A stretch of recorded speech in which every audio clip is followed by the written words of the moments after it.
everything about energy, how we make it, how we move it, how we use it, and how all that fits together. You know, it's really easy, obviously, for most of us to think about energy as something that's just there. We flip a light switch, a light goes on, we get in our car, we go to a gas station, we put gas in the car, or if we're one of these inventive Cal Poly students, we go find a cow and make some methane and put it in the car. But the fact is that we take it for granted. And one of the things I've learned in preparing for this forum and in working with our really interesting and distinguished panel here is that it's more complex than we think it is. And so we decided today to do a little bit, those of you who've been to our forums before, a little bit of a change and start with kind of set the level so we're all on the same page here. And we have asked Suna Temaz, who is an expert in this area, I'm making you one now, to give us a little bit of background, which we're calling Energy 101. And the purpose of this, as I said, is to get us all understanding what the picture is, what we're dealing with, so that we can have a really interesting and stimulating discussion about what we can do about this. During the discussion, our panelists will have comments to make, but they will be most interested in responding to your questions. So after that, you should get your mobile phone ready because you can tweet your questions to us. We've had a lot of success with that. And for some of you, you may have to go quickly get a Twitter account. Or ask one of the people next to you to tweet it for you. But before we do that, let me introduce to you Suna and ask her to come up and share some thoughts on Energy 101.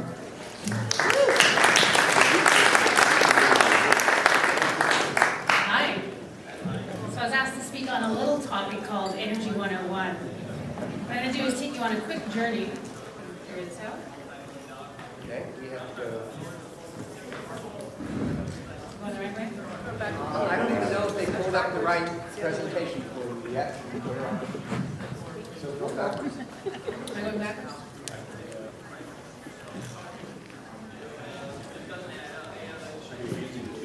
There we go. There we go. All right.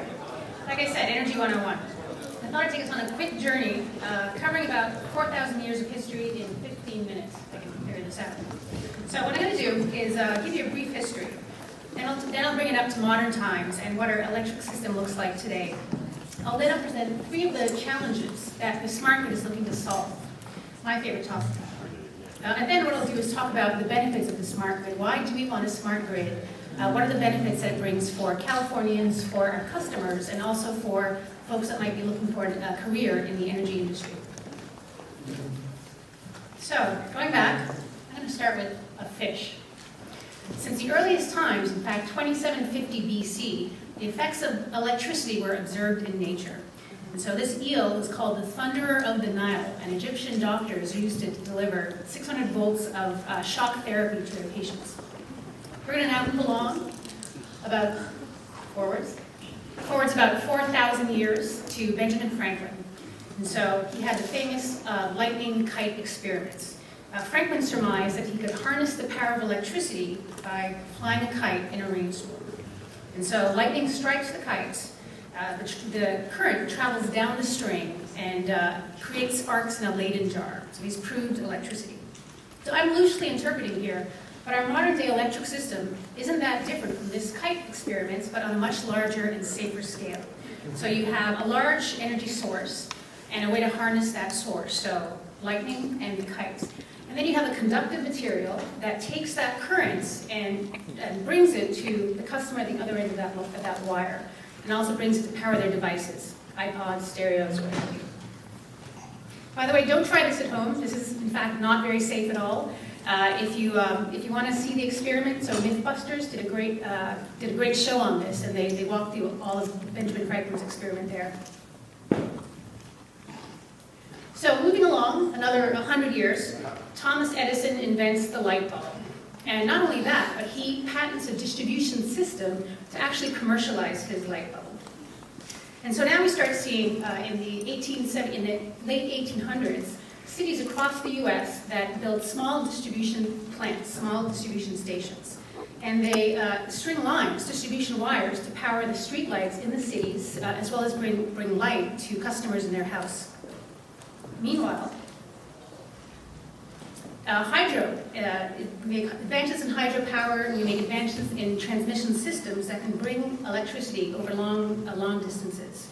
And so we have actually one of the largest and first hydro-powered electric systems still in the US in the Northern California, Sierra Nevadas, that brings power over large distances or transmission lines and brings the power to populated centers as well as the farmlands along the way. The picture here you might recognize is Hoover Dam, still one of the largest dams in the US, generates about 4 billion kilowatt hours per year. So let's go on to the modern grid, which again isn't that different. When we fast forward 60 years, it's still the same basics. So what we have, truly one of the greatest inventions of mankind in the 20th century is the modern electric grid. We have large-scale power plants, and so natural gas, nuclear, hydropower. We have transmission lines that take that bulk electrons and transmit them over long distances. That power is stepped down at distribution systems and then delivered at low voltage to customers. And so this is our power grid, more or less, for the last 100 years. But today, it's changing quite quickly. We have a few different things happening. We have new sources of power, and so we have wind farms and solar farms. We have new sources of energy and new demand of energy. So we have rooftop solar, which is a new source of energy at the customer site, for example. We have new consumers of electricity, and so that's your electric vehicles when you plug in to charge. That electric vehicle battery can also be a source of supply, and so it can actually power your house.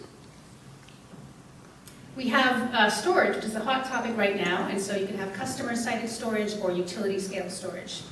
And then to make all this work, because now you've essentially gone from a one-way flow of electrons to a multi-directional, very much more complex grids, we have power and monitoring systems, sensing, control technology on our various assets.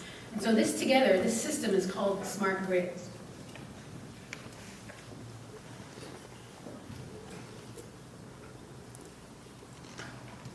All right, so modern day electricity, as I mentioned. We've gone from one-way flow of power to multi-directional flow of electrons, and a lot of them. And so it's also all real time, and so we have to match supply and demand real time. Half of PG&E's electricity is greenhouse gas emissions free or renewable. And so we're mixing different sources of supply real time with demands. The California system operator, CIE, is in charge of, they're the air traffic control folks on the grids. And so they have to match this real-time source of supply and demands. And if we don't match it real time, then we start to have issues. We can have blackouts, brownouts, power, grid stability issues, voltage fluctuations, loss of inertia, frequency, and these are all things that can cause an unstable grid. And so this is actually a picture of the Folsom Control Center for CIE. And as you can see, it's a pretty technological operation. Oh, yeah. So talking about CIE a little bit more here, I'm going to bring up the duck chart. So hopefully you can see a duck in there. And this is really to indicate some of the challenges that we're dealing with now and how we're trying to overcome them. So the duck problem is caused because of a potential mismatch between energy supply and demand. Especially when we integrate renewable sources onto the grid, such as wind and solar. So there's kind of two basics. The sun shines during the morning and the wind blows in California at night. But unfortunately, our human consumption doesn't match that power generation. So we have to find a way to balance those. So let's look at the graph. It starts around midnight, so we have high power available from winds. But again, folks are asleep, we need a way to store that energy. And we get to about, say, between 6 and 9 a.m., California, about 30 million people waking up, turning on their coffee pots, getting out their hair dryers, turning on the radio. So we really need a very quick ramp up of energy to meet that demand. And so the sun isn't up yet and the wind's gone down, so we can't really harness those renewables.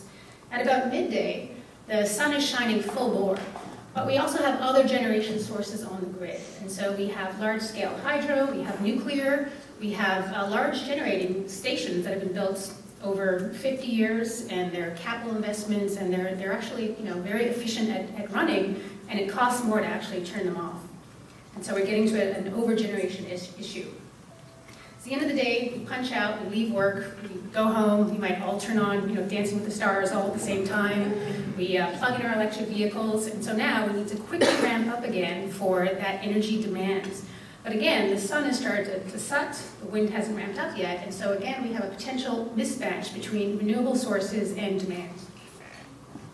So the duck chart points out that to make renewables work, we really have to find the right balance between existing generation sources and renewables and have them sync together. So the next slide here highlights the intermittent nature of especially solar renewable resources. And so this is an issue that the utilities are actually working very hard, very actively to solve. We talked about how the sun works. It's pretty basic. Rises in the morning, sets at night, smooth power band over the day. But in actuality, solar power fluctuates quite a bit. Cloud cover passes causes fluctuations of power and voltage. So that's what this graph indicates. The graph shows between 10 a.m. and 2 p.m. in San Diego. And so that smooth power band, if you look at it at a minute by minute or hour by hour, even second by second breakdown, shows lots of fluctuations. And so the graph at the bottom shows a 5-minute increment of that solar power. And again, you see the fluctuations. And so fluctuations are not good for our grid. They're not good for our customers. They're not good for our devices. And they're especially not good for computer equipment. And damaged equipment can cause flicker. And if you ever turned on your hairdryer and seen kind of the light sag, that's flicker. But that could potentially happen at large scale. And so again, we're talking about challenges of matching real-time power. Our challenge as utilities is to match that real-time with power so we're not having that flicker or voltage sag. So let's talk about solutions, the smart grid. There's a very active business and research and tech kind of community around the smart grids, which is really essential to solving the challenges that we have today to modernize our system. A smart grid doesn't mean that we have a dumb grid right now. It just recognizes that we've had a grid that's been built over the last 100 years. The average age of our assets are about 50 years old, and just think about all the technology that has happened in those last 50 years. And so the smart grid is really about taking our existing assets and putting new sensing, monitoring, control technologies on them so that we can better use the grid in this more kind of multi-directional flow of power.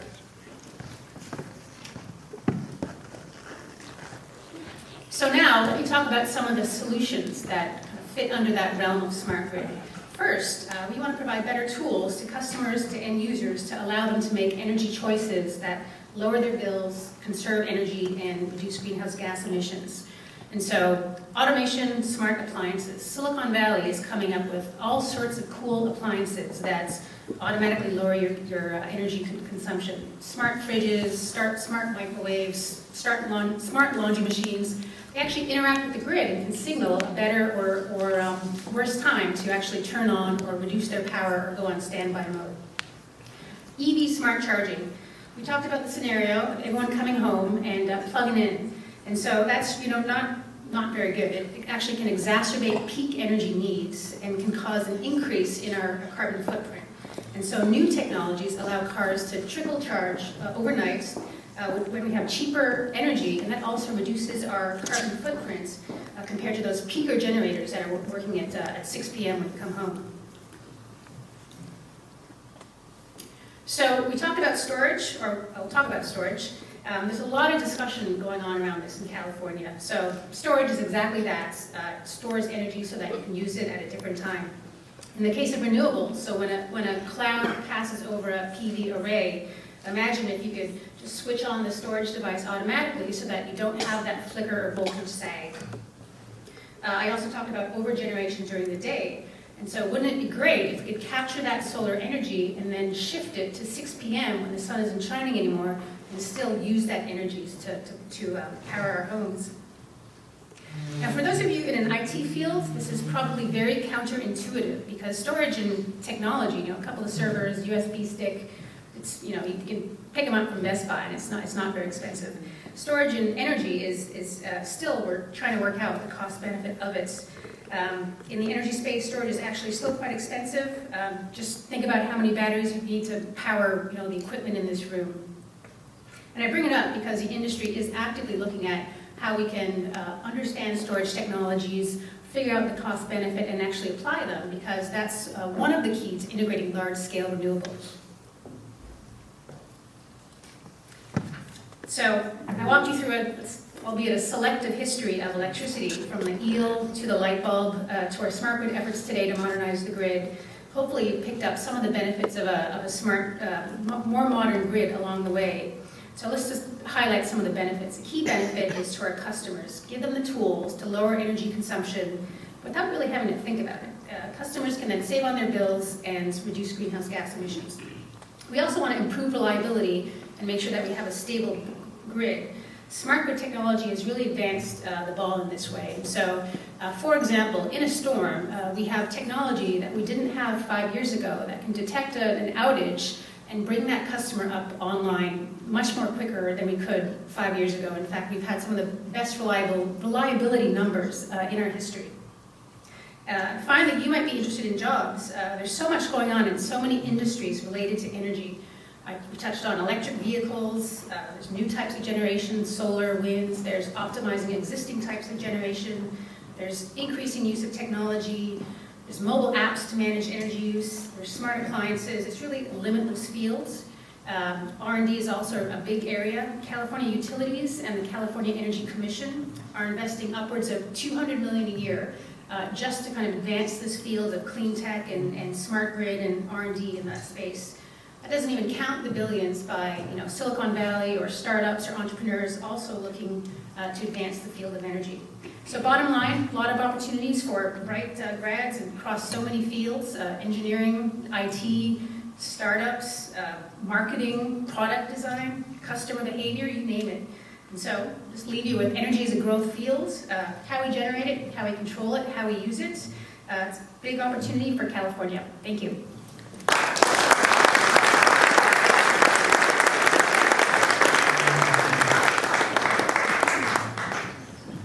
Thank you, Sue. That was really helpful and good, and brought up a lot of questions, because that's a very complex diagram that we have to sort of figure out. And that's why we have this group of people up here on the stage to sort of help us with that. I'm going to ask that our panelists introduce themselves and a little bit of what they do, work on, and then we're going to get into some discussion about how we can put this whole picture together. Can we start with you down at the end there, John? Sure. My name is John Conway. I'm the Senior Vice President of Energy Supply for Pacific Gas and Electric Company. More importantly, what that means is I'm responsible for the operation of all the power generation sources that PG&E owns and operates. That's the largest utility-owned hydroelectric fleet in the country. Folks here are probably familiar that we have a large nuclear power plant in the area at Diablo Canyon. We also have a few fossil plants. They're modern, new gas-fired combined cycle plants, and one large, primarily gas-fired reciprocating engine plant up in Eureka area. We have 150 megawatts of our own solar generation. But we really only produce about 45% of the load that we serve. The remainder we purchase on the market through various long-term and short-term power purchase agreements. Large amounts of every type conceivable of renewable energy and other sources as well. So when it comes to the integration of all the various pieces, parts, unfortunately the buck stops here for PG&E. You got to get the energy. That's right. Sandy. I'm Sandy Standard. I'm a professor of architecture here at Cal Poly. I am engaged in a lot of ecological issues, ecological design issues. So my approach to this whole topic is from the design side. And I guess if I was going to add something to Suna's fine talk, would be to talk about kind of the use side of things. So when we approach buildings, I would encourage all of you to, if you're interested in this side of kind of the consumption side, is to look at a website called Architecture 2030. It's a really excellent source of, and I may address that again as we're getting into our discussions, but there's kind of a menu that was set up by some really smart people of, understanding that we have this huge issue of energy. And from a design side, it comes down to how we're consuming it. And so we can be smarter in how we're consuming it. So they've set up, Ed Masria was a leader in this, and he helped set up this kind of step down of how we're going to get to carbon neutrality by 2030, hence the name. And so for architects and the design communities, and he's really pushed this out into municipalities adopting the Architecture 2030 challenge, even including our own small community here and up to large municipalities, as a way to get us to actually consume less, not just in how we're using energy, but from my standpoint as an architect, in how we're designing buildings. Because if I could just say a few more words about that, the fact is, if we look at an energy pie and we start to really analyze how the energy is being used, architecture or buildings use 50% of the energy in our country, 50%. And that, from a designer's point of view, is a huge target. I can approach that target and I can work on that. And of that pie, of that 50% in the electricity side, 75% of building operations are associated with buildings. So for me and my students, this is a huge opportunity. And talk about a growth industry. There's a growth industry in how we step down our consumption. Well, I want to hold that thought for a little bit, because at some point I want to talk about what each of us is going to be doing differently and how we're going to have us act differently in the future. Let me turn to Jim Detmers here. Yeah, thank you. My name is Jim Detmers. I'm the former Chief Operating Officer of California Independent System Operator that you heard about earlier in our control room that you saw up there. I spent 13 years doing that job of running the state's grid and trying to manage things through the energy crisis from the startup of the CAISO and all the markets and deregulation and all of that. I finally got to the point where I said enough is enough. So the last 3 years I've been doing consulting work, and it's so much nicer with all those problems. Those problems are getting more complex for the CAISO, and you saw the duck curve, what they call the duck curve, that's Mr. Mark Rothleader's creation and my creation from some time back. This world that we're talking about tonight is very complex. It's not the simplest of things. It is something that I started working on some 26 or 27 years ago. I've been telling people it was 25 years ago when I graduated Cal Poly. It was actually longer than that. So, but I am a Cal Poly grad, so I can definitely tell all of the students in this room that you are in the right place at the right time. If you're looking for a job, whether it's a summer job in San Francisco or in Southern California or in San Diego, you're in the right place, and you need to get your resume to the utilities immediately, and or the CAISO as well. My daughter's getting an interview here tomorrow, so at the CAISO. So you're in the right place. You're in the right place to study this and to continue to study this complex world. That it is doubling or tripling or quadrupling as we speak with the addition of solar and wind on the system. Let me jump in there on that side of it, okay? Because I'm confused a little bit. Do we need more energy? Do we have enough? Well, it really, that's a broad question. I know. And But when you say, I know, I'm going to answer, so let me try to answer one piece of it, and I'll let anyone else talk here. Energy is many things. Energy is not just electricity. Energy, when we collect that from the sun as that comes in, is today converted just to electricity. It needs to be converted to other fuel sources, as I heard here in Cal Poly today, and spoke with the alternative fuels people. We need to take a look at this broad picture and really understand. When we talk about storage, we shouldn't just be thinking about storing energy as electricity. That might be the most costly thing I've ever heard of putting energy into batteries, especially doing it today. A day might come that the technology is there. A day might come that we figure out how much battery that we really need to have. So where are we going to store it now? I don't know, you got it in your pocket? Yeah, that's what I'm wondering. I mean, it's, you know, if it's not batteries, John, what are you guys working on then? Well, you know, the question of the amount of energy is a good one. And the fact of the matter is that electricity consumption in this state has been flat for many years. The demand response programs and the energy efficiency programs that, public policy has put in place have worked.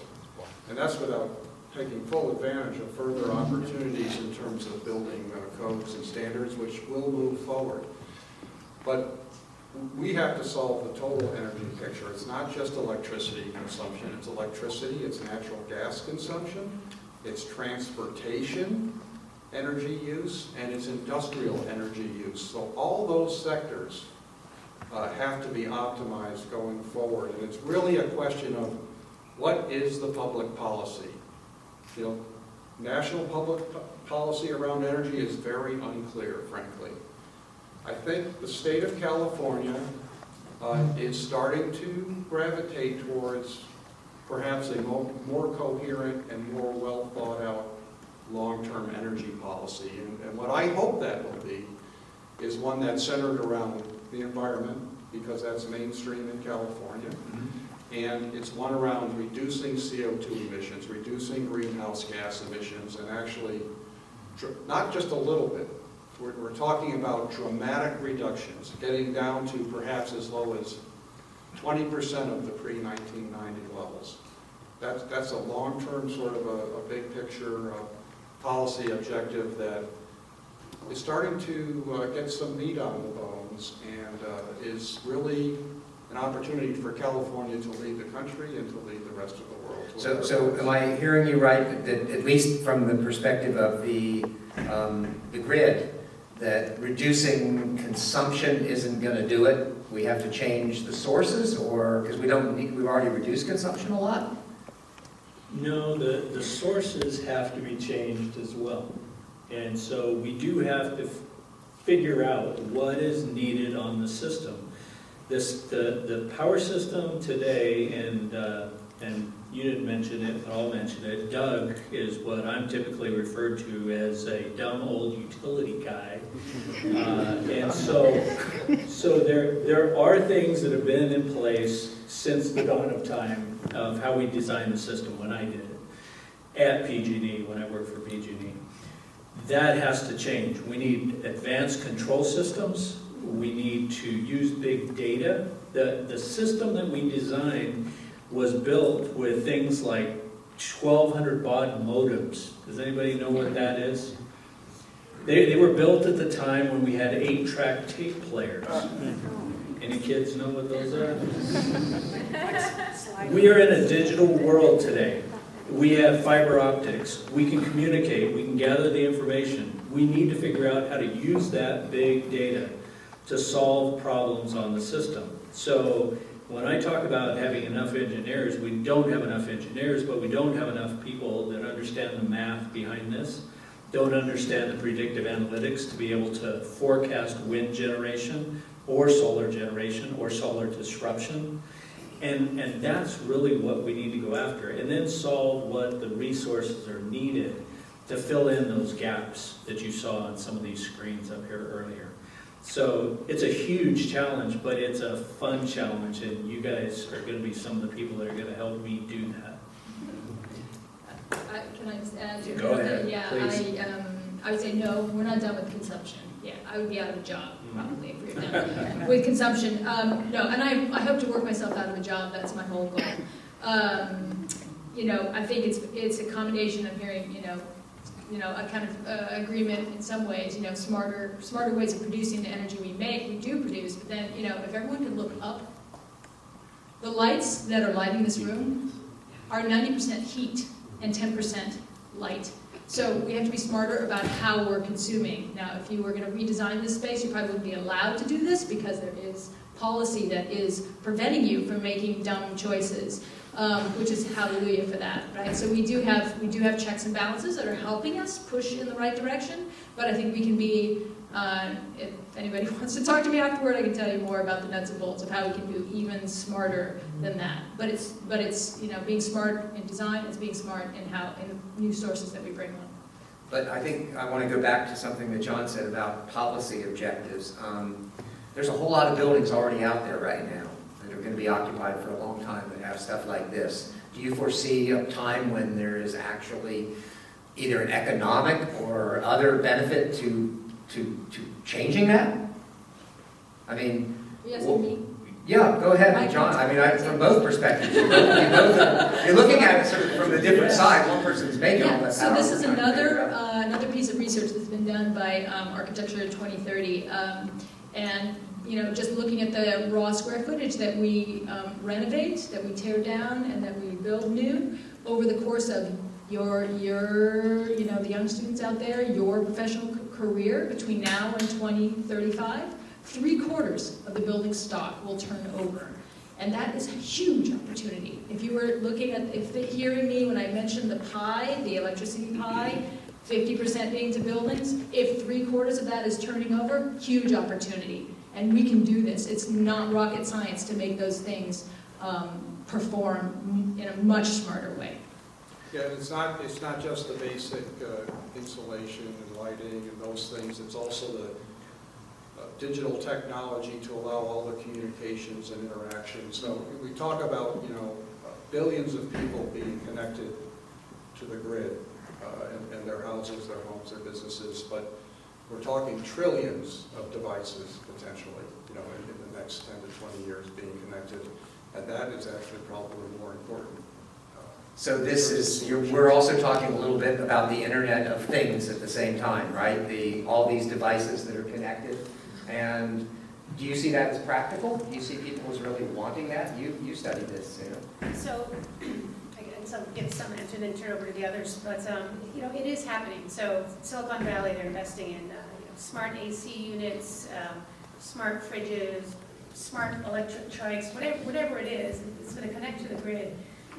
And so it's possible, but to make this work and to make this be cost effective, is you have to invest in, excuse me, the standards and the interoperability to make those actually work. So there's situations, in other countries where you developed a bunch of different disparate technologies that don't intercommunicate, and so then you have a real hard time to connect to those in a cost-effective way and actually use them and harness them. And so that's really the goal, is you don't take that individual building or that individual smart fridge, but together you can use those and drive different behaviors and actually bring down our energy consumption. So how will my life be any better when my toaster can talk to my washer and dryer?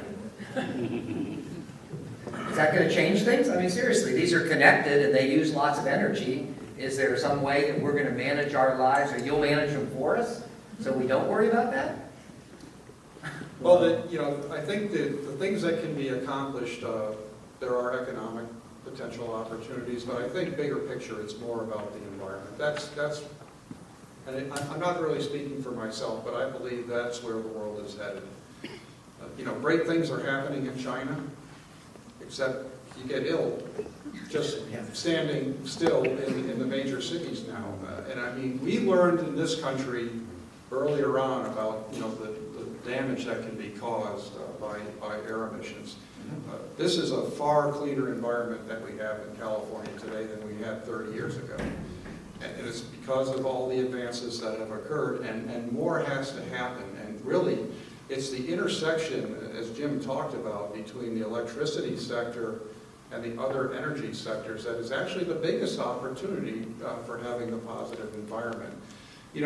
Within 5 years or so, I can't speak for all of California, but for our service territory, which is the northern half of the state or more, when you consider all the distributed generation, all the sources, and the actual energy consumed, it's safe to say 70% or more of the electrical energy consumed in our franchise territory will be coming from low carbon sources. That means it's either renewable or it's other technologies that aren't called renewable but are every bit as clean from a carbon emission standpoint. You can't say that about transportation. Okay? You can't say that about industrial use yet. So the question is, can we use those advances in electricity generation, take them further? We can't stop at 70. We need to try and do better than that. But how do we use that now to displace, not to improve, use lower carbon fuels for vehicles, but to use no carbon? for most modes of transportation. And where that doesn't work, use the next best thing possible for long-haul transportation. The same thing can be done in industry. You know, unfortunately, right now, this state and the country is going to have to depend on natural gas-fired generation to do some of the integration necessary because of the intermittent nature of various renewable resources and other parts of the energy mix. But long-term, we can accomplish an 80% reduction in CO2 emissions while still depending on natural gas-fired generation. Natural gas displaces coal in the eastern U.S., and that helps improve things, but in California, frankly, it's the largest polluter. And so it has to be displaced by other means of integration. And even though it's expensive, storage has to be part of that solution. Not all types of storage. We have to have an open book on storage. Batteries are expensive right now. They probably have a place in a distributed future to help with some of the problems, but we also need more large-scale utility storage, including large pumped hydro storage, which we have the world's largest battery, certainly at least the state's largest battery. East. And how does that work? Pump storage works by having two reservoirs at different elevations. East of Fresno, we have the Helms Pump Storage Project. Two large reservoirs pretty high up in the Sierra Mountains. The lower reservoir is around 6,000 feet in elevation. The upper reservoir about 7,500 feet in elevation. The power plant is buried in a granite mountain between those two reservoirs, slightly below the lower reservoir. So during periods of high demand for electricity, we flow water from the upper reservoir through the power plant. In that case, it's operating as a typical hydroelectric facility, and it can generate up to 1,200 megawatts of peak power use. Off-peak periods, typically in the past we thought of in the middle of the night. In the future, sometimes it's going to be in the middle of the day. We can actually run those generators as huge motors and consume hundreds and hundreds of megawatts of electricity to pump water from the lower reservoir back up to the upper reservoir and then use it at the right time. So what's beautiful about that is it provides both, it's the best of both worlds. It provides a peak load when the system has overgeneration so we can consume excess electricity, but more importantly, it reduces people's bills late in the day when power prices spike by returning energy. Is that going to ever have any more? Does it always have to be on this reservoir scale, or will that ever be developed on so a business can run that way? Large-scale pump storage has to be done in large power plants. There are many other possible storage technologies that can be quasi-distributed to very distributed. Batteries can obviously be a very distributed application. But even with batteries, larger scale application provides economies, cost of scale that can be done probably more effectively than in every individual home. Perhaps on your corner block in your neighborhood or around various places in the city. But those are just two of the more popular ones. Compressed air storage has some promise as well. I want to just remind any questions to tweet your questions or ask your questions. We still will go old school.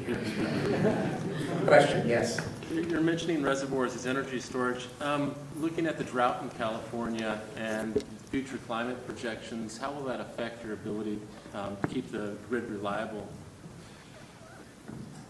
Yeah, in fact, the amount of energy generated from the hydroelectric system in this state, not just ours, but all the utilities that own it, varies quite a bit from year to year due to there's sort of 10-year cycles in the amount of precipitation, there's 100-year cycles, and frankly there's 1,000-plus-year cycles in terms of the amount of precipitation. So it can't be, because of that, it really can't be the one source, the dominant source for our system. It's too unreliable over the long term in that regard, but it provides a huge opportunity for integration because some of the hydroelectric fleet can be operated flexibly, meaning we can hold the water and use it, at peak periods, and so we can go on and off and ramp up and down quite dramatically, which is becoming even more important in the future going forward. So that, the future benefits of hydro are going to be more from an integration standpoint than just from a pure energy standpoint. But it still is about the least expensive source of electricity as well. Jim, we have a question. I'll throw this to you first, and then John, but you can agree or disagree. What is the most promising form of alternative energy production? The most promising form of alternative? Well, when you take a look at that, from all the challenges, when you deploy some type of energy producing machine, I'll call it, there is some environmental impact. And so when you talk about wind turbines, there are issues with birds, and there are issues where you're going to locate those turbines. Same thing is true with solar. Some of the large solar thermal projects have also been dealing with issues like that. So if we had our grid working, not we will have it working, but if you solve that storage problem, you know, we assume that we can deal with the ups and downs and all that kind of stuff. What is the most promising form of alternative energy? Wow, that's a wild question. It is probably what's most common in the location that you exist. Okay, so when we're dealing with that here in California, we do have just south of here a desert condition called. So let's just say San Luis Obispo. We have sun, wind, and water. Which is the most promising? John, you answer. He's not going to answer. Well, it's being demonstrated by what's being developed. Okay. And the technologies get developed where they're best suited. Okay. Typically, not always, because of policy kind of idiosyncrasy. So, not far from here, up on the Carrizo Plains, east of Santa Margarita, off Route 58, are the largest solar generating facilities, possibly in the world, but certainly in this state and the country, are well along in terms of construction. There's multiple projects up there, but within the next couple of years, we'll probably have around 700 plus megawatts of peak solar generation up on the Carrizo Plains. And the reason is, it's a great place for solar power, right? It's a great environment, and it's interconnected at the 230 kV transmission level system. So that's the right thing to do there. Okay. But there's other parts, as Jim was saying, of the state where the Tehachapi region and other areas where wind, you've got to take advantage of the resources that are available and make the best use possible. What about the water? Here's an article from the Wall Street Journal last week about 3 systems they're trying to do in China. Underwater tide-driven turbine farm, a dynamic tidal power wall, and ocean thermal energy conversion. Is there hope for that, or is that all just wild science projects in the future? Do you want to touch it? I'd be happy to. You know, there's a balance that has to be struck between investments to investigate technologies, some of which will never pan out to be economically viable or commercially, suitable, and having the guts, frankly, to stick it out sometimes long term. We wouldn't have a lot of what we have available today if those investments had not been made at substantial risk at some point in time. So for us, we have looked at wave technology and sort of offshore ocean sources.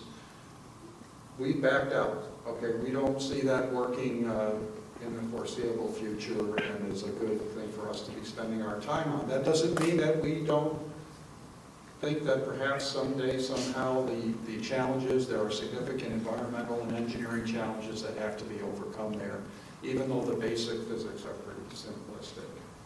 So, these things can't only just work in theory, they have to be able to be developed at a reasonable cost with reasonable risk and have to meet environmental considerations. So that's part of the challenge. That's a straight answer. Hey. There have been a lot of stories recently about how vulnerable the grid is to terrorism. One of PG&E's facilities apparently was shot with high-powered rifles, and that this could take down the entire grid of the whole U.S. if it were coordinated. Are those concerns overblown? Are they reasonable? Is anything being done to make sure that that doesn't happen? So I don't know if everybody can hear, but the question was around physical security, in particular in this case, and the vulnerability of the country's power grid. And I will just say this, I spent most of my career in nuclear power as well. 9/11 was a real wake-up call for this country.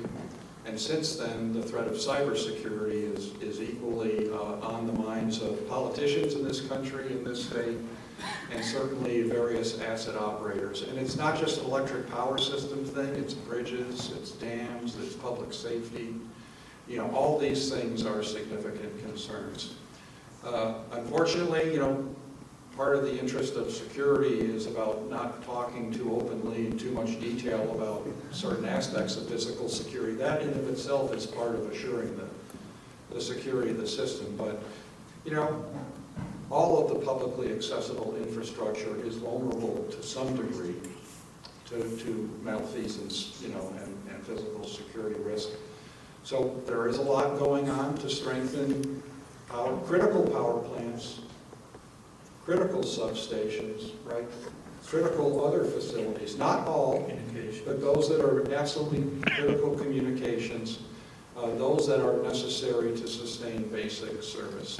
And that is a key effort going forward.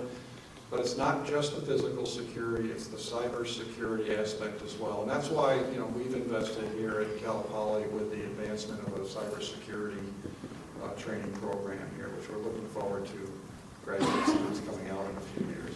So, I have a question. You heard here, is working on a project called the Solar Decathlon. That is kind of a bright spot that students, anybody in this room or any of your friends can join this project. This is recognized by, this is a U.S. Department of Energy sponsored competition, so it's big. They recognize that the bright young faces and bright minds of students bringing their energy to this problem and kind of showcasing it through design is a really good way to put a good front on the future. So if we're at Cal Poly, we're really honored to be part of a very small field. We had to go through a selection process to be part of this competition. It's an international competition, so we sit on an international stage. We did this 10 years ago, and we did quite well and got some good, strokes for that.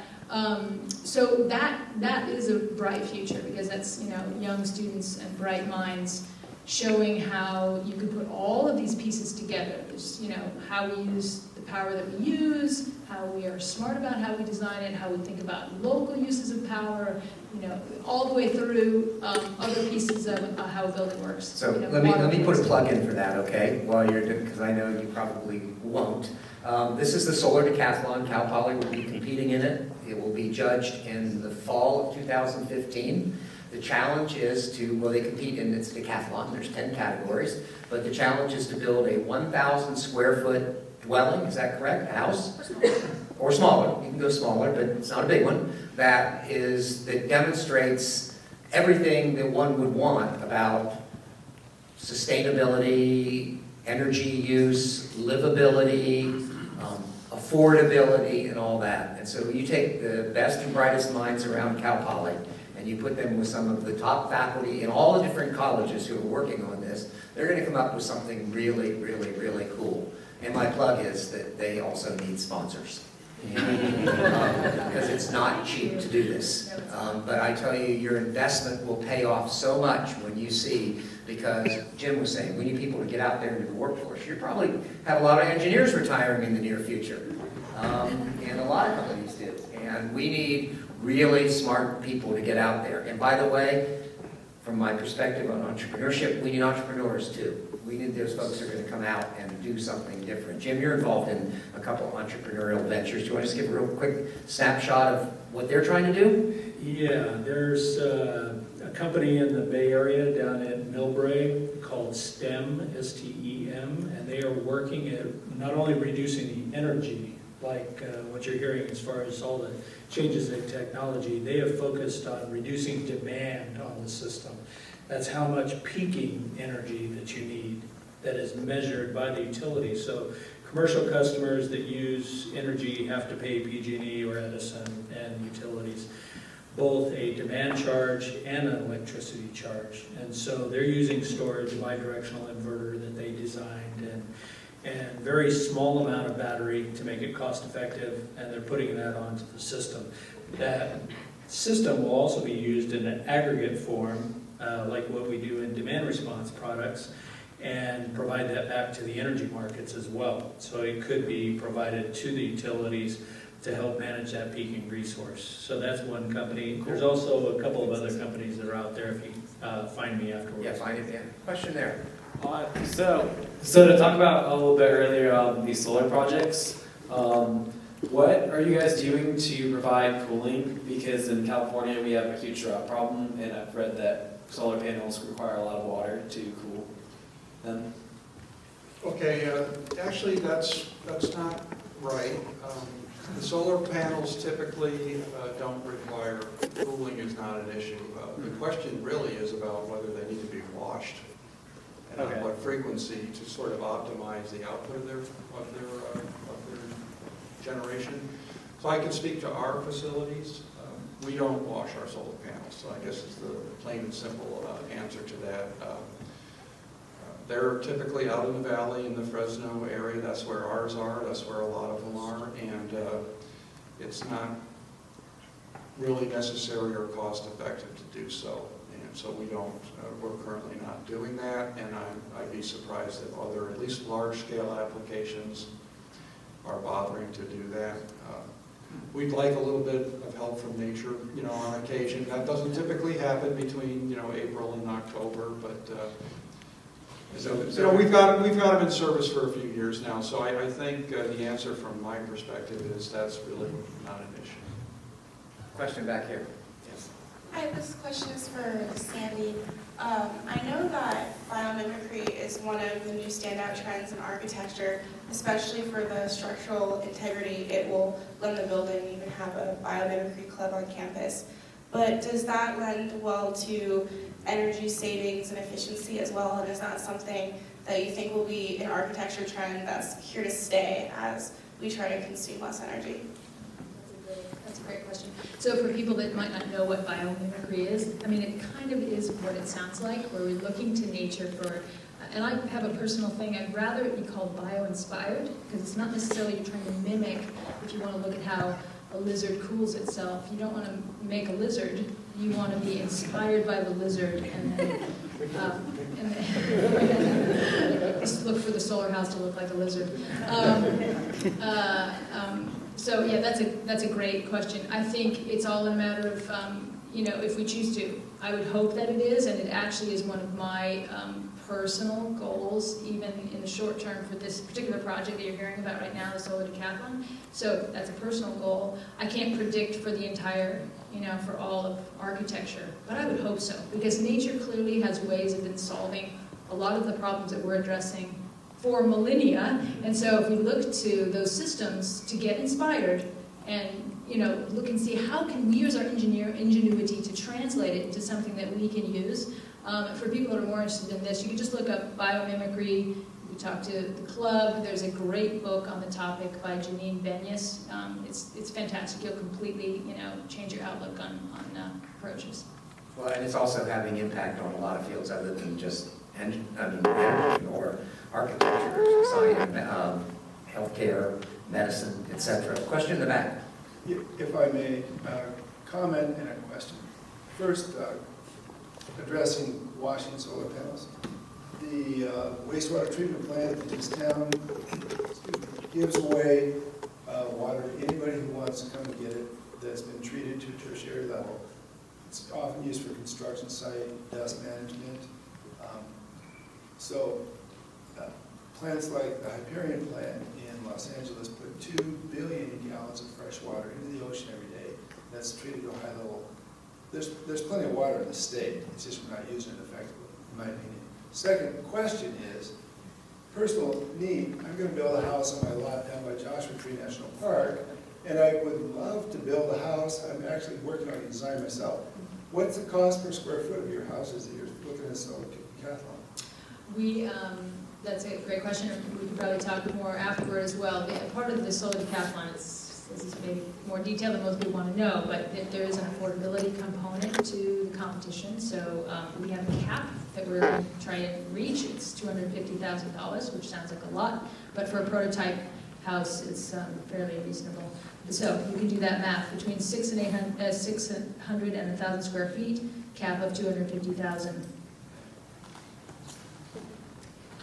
My question is related to what Sandy just mentioned in terms of being inspired by nature. So my question is regard to cloud inspiration. We store information in clouds right now. Is there a possibility of storing energy in clouds, doing the opposite that Ben Franklin did? And I wanted to approach all three of you, or four of you, if you know of any project that is approaching that. I think the closest thing from a practical standpoint is cloud seeding to generate rain and to use it to generate electricity through hydroelectric.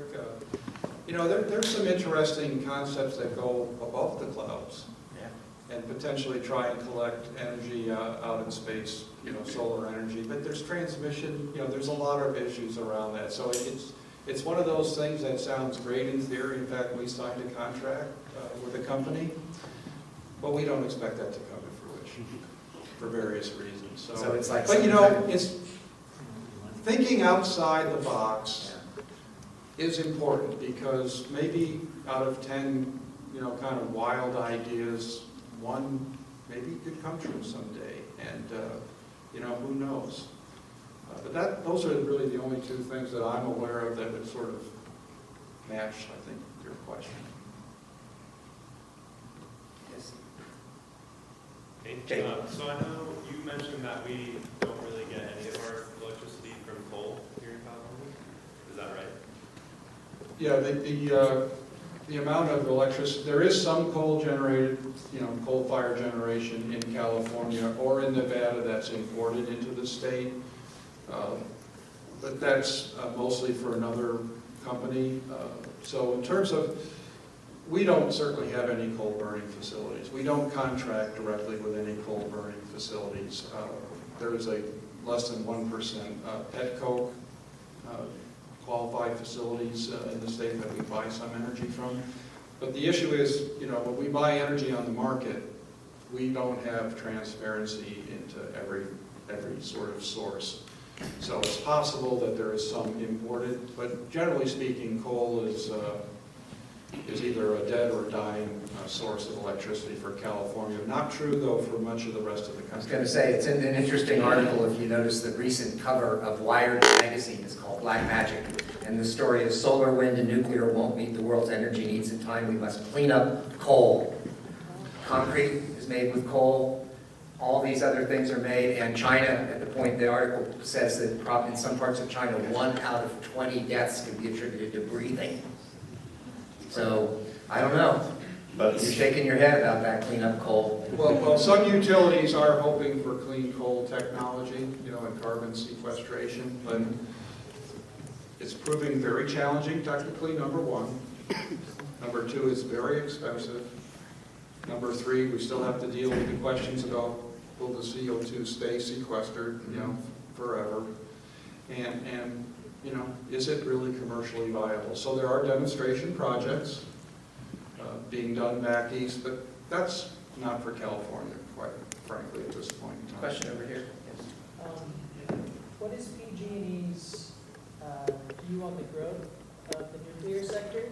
And within that, alternative nuclear fuel sources such as non- or anti-proliferative nuclear fuel cells? Well, there will be no nuclear in the state of California for the foreseeable future, right? There's laws in place that really prevent that from happening. Now, if the federal government does own up to its obligation to take spent fuel, from the commercial plants in this country, that could legally open up the opportunity for more nuclear in this state. We're not bullish on that. We don't see that happening in the foreseeable future. From a world perspective, there's a lot of growth in nuclear energy. In the United States, there is some growth in nuclear energy in the southeastern part of the country where there's strong support for it, both from a regulatory standpoint and for other reasons. But they're displacing coal with nuclear, and that's a substantial environmental benefit. I think the interesting thing that could develop in the future and is underway now is new small modular reactor technology. Why? Because these plants are an order of magnitude or 2 orders of magnitude potentially safer than the existing nuclear facilities in the world, the large light water reactors. Number 2, they may be able to be built so that they don't have water cooling, that they have dry cooling like the new combined cycle fossil plants have. And most importantly, especially for California, but for other applications as well, they might be able to be operated much more flexibly from an up and down standpoint, and their economics might not have to depend so much on baseload operation. So But that's 20, 30 years down the road. Oh, 20, 30 years now. Well, large scale application, that's true. So Jim, I asked Sandy for some good news. You're involved in a lot of this on the opportunity side too. What is your good news? What do you see happening that we should be optimistic about? Well, the biggest thing that I've seen is an acceptance of this change that we're talking about. This change was not an easy thing. Change is not easy in any way for most of humanity, but in taking on something that had been in existence for over 200 years and watching that happen, I watched the change as we deregulated the electricity markets. It was not pretty, and most of you all know what happened during that event.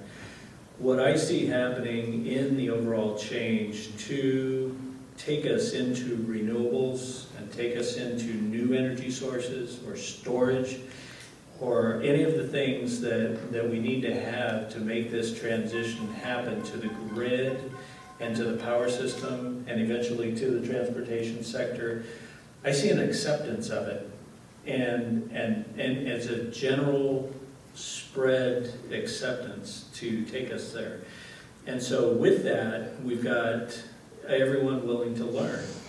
And that's not an easy thing. And so we are going to hit some places as we start to go down this road. I hit those head on when I started hearing that we were going to have 33% renewables on the grid.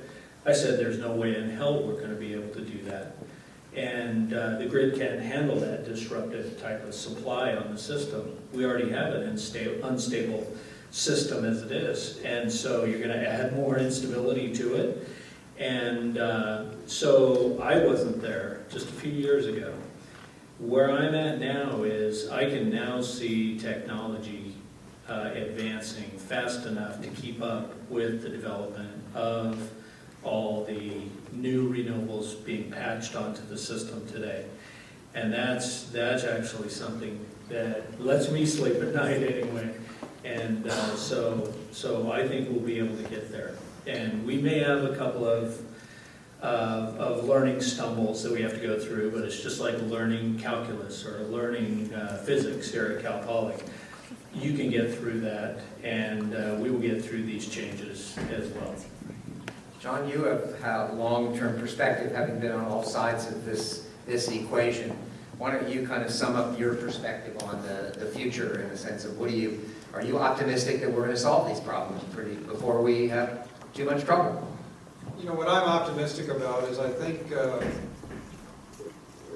mistakes have been made elsewhere in the world. We've made some here in California, but they've been made even more seriously in other parts of the world. And I think it's time that the political forces that are in play here, that really determine the direction of this issue, are willing to look at what's happened in Germany and other parts of the world and decide that we're going to have a smarter approach to how to make this transition. A thoughtful, engineering-based approach, or one that can see beyond sort of the commercial forces that always tend to sort of drag things in various directions. So I think that is perhaps the most exciting piece of this. Solving the engineering problems and the technology that will happen. I think the most important thing is to try and approach this in a more planned fashion and a well thought out fashion. And I think there's signs that can happen now. Well, what I hear you guys saying, and I observe in my role here at Cal Poly, but also is that in general, that people at least agree that this is nobody's arguing that this isn't something we have to deal with anymore. Nobody's saying the world is fine, we're just going to keep going the way we're going. Whether it's from the demand side and making it so we use energy better, whether it's from the supply side or the distribution side, we may differ on some of the ways to do it, but at least we are not at the point where we're disagreeing that it has to be done. And that's where you can get public policy maybe to come together. I'd like you to join me and thank our panelists for being here tonight. They were great.